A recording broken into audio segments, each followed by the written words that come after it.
Ay, may music. Later na lang guys, baka makapiright ako. Kasama ko na yung pinsan ko. Bibili lang kami guys ito sa Angel's Burger na burger. Kasi ito na yung kakainin namin mamaya. Mamaya din sa parlor. Tapos, doon ulit kami magpapariban sa pinagpariban namin kahapon. Wala ba? Kaya wala ako sa sarili. Doon ulit kami magpapariban sa pinagpariban namin last time. Sabi pala nila. Para nakita-vlog ko naman after dito. Hintay lang namin. Kita na kami doon. Dahil ito na yung lunch namin. Sorry, super hungry. Super hungry. Pero ang agap na nagising kami na 2 o'clock. Then, umigo na ako noon. Then, 4 umalis na ako. Kita namin ng paribar. SM. At mag-SM. And ipapatart ko na yung yan para maiba naman.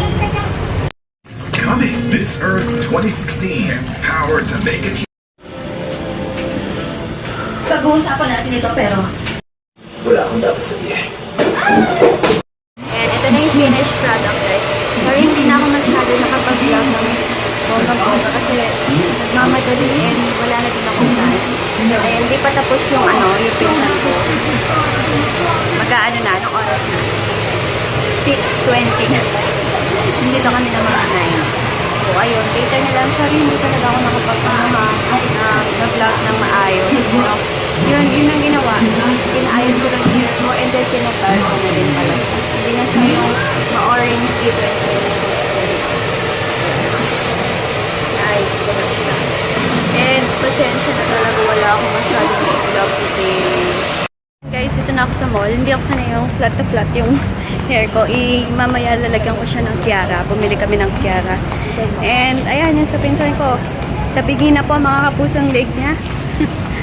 Ayun, yung una kasing nababago sa hair ko pag nagpapariban dito guys. As in, kinabukasan kulot na siya kasi talagang inborn ako ng kulot dito. As in, kulot na kulot. So yan, dito na ako. Ito yung sinasabi ko sa inyo guys. So, yung naka-Kiara ako. Pati siya. Hi! Okay ka naman. Bad trip siya kasi. Hindi yung gumawa sa amin before yung gumawa sa amin ngayon. Parang yung gawa sa amin ngayon is hindi masyadong Kayla. Ayan guys, hindi na kami bumili sa La Lola Churros kasi napakamahal. Magkano siya mga kapuso? Ang dip ay nasa 60 pesos na dip pa lang yun. Hindi pa lang yun. Yung mismong churros, guys, is ang pinakamura ay 200 plus, 226, ganon. Saan ka magtigil? Excuse me, dun. Yan, sana wag naman kumulot, mga kapuso. Ayun guys, good morning. Nandito na kami sa Cubao. And medyo na traffic kami, kaya nagutom na kami. Kaya kukain muna kami dito sa Chowking. Kasama ko pa ulit yung pinsan ko. And ayan. Traffic. Hindi ko alam kung sana makatinda pa ako mamaya. Kasi kahapon wala akong tinda. And hindi ko pa na-upload yung vlog ko last time. Meron pa akong pending na isang vlog. Kaya ayun. Wala akong energy kasi medyo puyat syempre. And maagang umalis. 5 o'clock umalis na kami.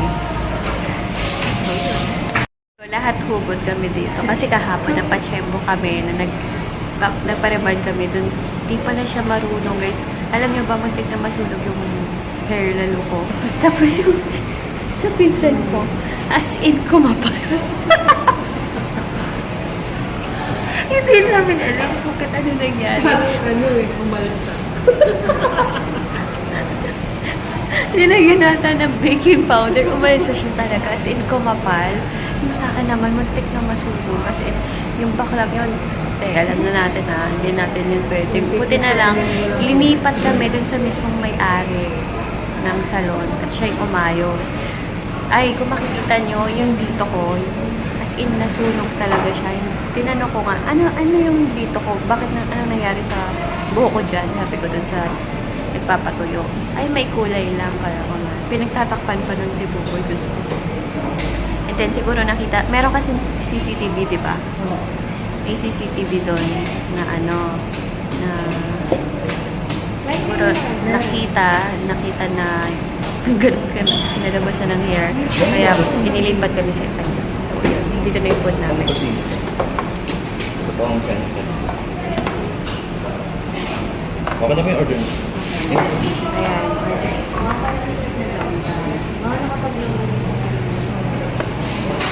Forever to zero.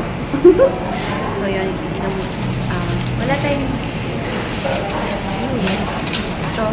Kanina naman, binigyan siya ng kape. Yung mug is may lipstick pa ng iba. Kaya, wag kami gagalitan kasi pakulot na yung hair na. Tawag. Straight pa ba? Papunta na. Kasi ini-stress namin talaga kahapon. Kasi kayo, syempre, galing pa kaming Cavite. Natapos kami, alam nyo ba, nandun kami ng 9, natapos kami ng mga 7 bate. So, biruin yung 10 hours. Hindi naman, 10 hours ba? 10, 11, 12, 1, 2. Ay, anong oras sa'yo? 9, 10, 11, 10 hours. Akalain mo yun. Dapat, oo. Kaya inis na inis kami dun sa unang gumawa sa amin.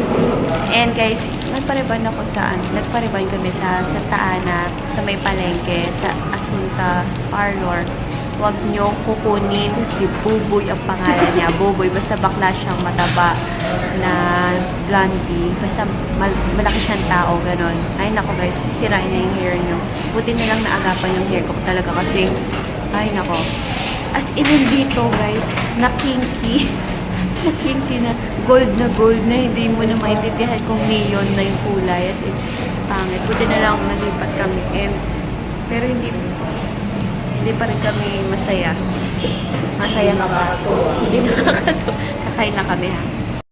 Hello guys! Nandito na ako sa kwarto. Piruin nyo. Guys, Pampanga to Cavite, 6 hours. Anong nangyari sa Pilipinas, guys? Yung normal na 3 hours kung biyahe to Cavite, dumoble. Anong meron? Sobra talagang, as in, guys, sobrang traffic, and yun. Kaya ako ginanito, guys, pawisin kasi yung liig ko. Kasi pag hindi ko siya ginanyan, mapapawisan yung loob. Baka kumulot siya agad. So, ayun. Pero normal na agad kukulot yung side ko. Kasi normal na nangyayari kasi talaga kulot yan. And yung dito, yung patilya ko. Yung patilya ko kasi medyo mahaba, guys. Yun. Normal lang yun.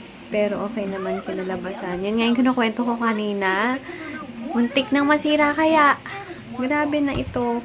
Pas, yun nga yung kunento ko kanina kasama yung pinsa ko. Talagang muntik nang masira yung hair ko. Hindi ko na vlog, diba? Hindi ko na vlog kasi bad trip ako ng mga panahon na yun. Buti na lang talaga nakita ng may-ari sa CCTV camera yung kinalabasan ng hair ko, and then pinapunta ko dun sa parang kwarto na siya yung gagawa. As in, buti umayos. Nakakairit.